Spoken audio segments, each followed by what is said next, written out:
Tiklo ang isang street level individual o SLI sa isinagawang search warrant operation ng mga tauhan ng Pateros Municipal Police Station nito lamang Huwebes na umaga.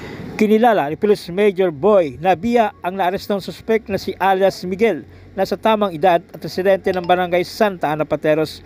Sa bisa ng search warrant na inisyu ni Executive Judge Achilles Bulawitan ay sinalakay ng kanilang hanay ang tinutuluyan ni alias Miguel na nagresulta sa pagkakaresto nito at pagkakakumpiska na isang caliber 38 revolver na kargado na 3 bala, 6 na plastic sachet ng hininalang shabu na may bigat na 2 gramo at nagkakalaga ng 13,600 pesos. Kinasuhan na ang suspect sa kasong paglabag sa RA 9165 o Comprehensive Dangerous Drugs Act of 2002 at RA 10591. Sige. Start na po ako. Sige, andito yung investigator natin. Andito si Sergeant Tanting para makatingin. Sige. Hindi po ako. Dito po nakatira yung dati sir. Kasi ko dyan po sila kabilangin. Hindi po ako yun.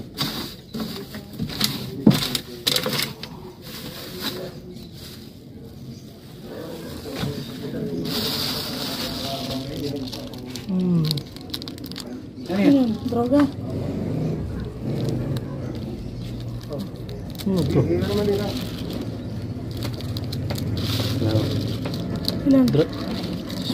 Suspected drugs to. Ito po, nasabihin ko lang ha. Wala po akong fingerprints dyan. Tapos magpapadrug test po ako. Sir, suspected drugs to. Ano yan? Suspected drugs, sir.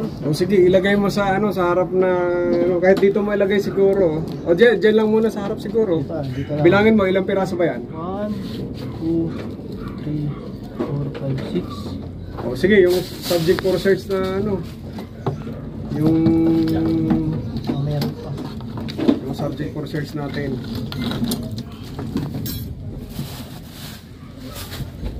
Sir. Ano yan? 45? Oh, Meron kang ganyan. tingnan mo nga. Revolver, sir. Revolver. Ano mo, unload mo. 3 bala. May 3 bala. Ano mo?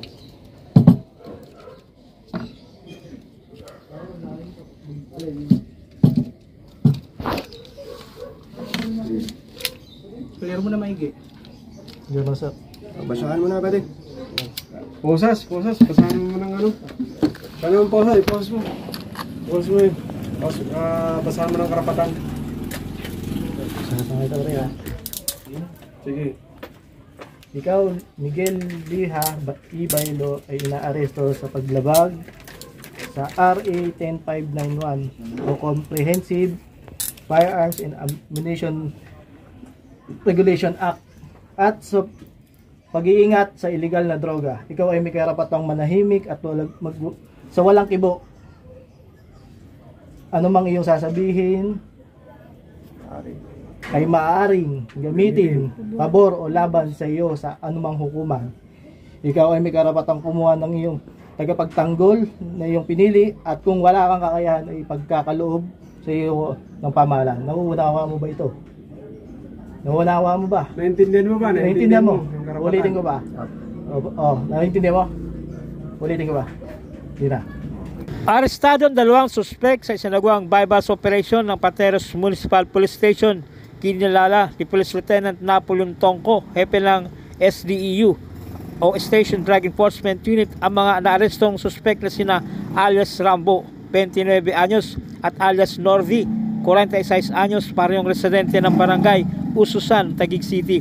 Ayon sa ulat ng SDEU, nagkasa sila ng anti-illegal drugs bypass operation na nagresulta sa pagka-aresto ng mga suspect sa ganap na alas 5:10 ng hapon sa 5th Street, Doña Esperanza Subdivision, Barangay Santa Ana, Pateros, matapos magbenta ng hinihinalang illegal na droga sa posture buyer kapalit ang bypass money.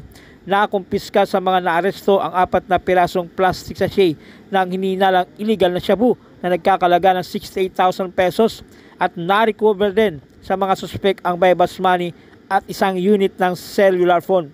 Kinasuhan na ng paglabag sa RA 9165 o Comprehensive Dangerous Drugs Act of 2002 ang mga suspect. Sige. Kayo ay aming inaaresto sa paglabag sa RA 9165. Kayo ay may karapatang manahimik. Lahat ng iyong sasabihin ay pwedeng magamit, pabor o kontra sa inyo dito sa Pilipinas sa anumang korte. Kayo din ay may karapatang kumuha ng iyong abogado. Kung wala kayong abogado, ang gobyerno ang magbibigay ng isa para sa inyo. Kayo din ay may karapatang magpakonsulta sa doktor. Lahat ba ng sinabi kong karapatan nyo ay iyong naintindihan? Naintindihan mo? Naintindihan mo? Okay. Arestado naman ang 3 suspect sa sinagawang bypass operation ng Pateros Municipal Police Station Drug Enforcement Unit. Kinilala ni Police Lieutenant Tongko, hepe ng SDEU. Ang mga naarestong suspect na sina alias Marge, 30 anyos, residente ng barangay West Rainbow, Taguig, alias Manok, 32 anyos, at alias RJ, parehong residente ng barangay Aguho, Pateros. Ayon sa ulat ng SDEU, nagkasa sila ng anti-illegal drugs bypass operation na nagresulta sa pagkaaresto ng mga suspek sa ganap na alas 10:55 ng gabi sa kanto ng Alley 3 at Rosales Street, Barangay Santa Ana, Pateros, matapos magbenta ng hininalang illegal na droga sa pusher buyer kapalit ang bypass money. Nakumpiska sa mga naaresto ang 6 na pirasong plastic sachet ng hininalang shabu na nagkakalaga ng 6,800 pesos at bypass money. Kinasuhan ng paglabag sa RA 9165 o Comprehensive Dangerous Drugs Act of 2002 ang mga suspect. Kayo ay aking inaaresto sa paglabag sa Republic Act 9165. Kayo may karapatang manahimik at magsawalang dito. Ano man ang iyong sasabihin, maaaring gamitin pabor o laban sa inyo sa anumang hukuman dito sa Pilipinas. Kayo rin na may karapatang kumuha ng sarili ng abogado ng iyong nabili. Kung wala kayong kakayanan, pagkakalooban kayo na siya ng ating gobyerno. Kayo may karapatang kumuha ng sarili ng doktor upang kayo suriin pisikal. Kung wala kayong kakayanan, pagkakalooban din kayo ulit ng gobyerno ng isa. Naintindihan niyo yung mga karapatan? Naintindihan niyo ba yung karapatan? Naintindihan mo? Ikaw. Sir, naintindihan niyo?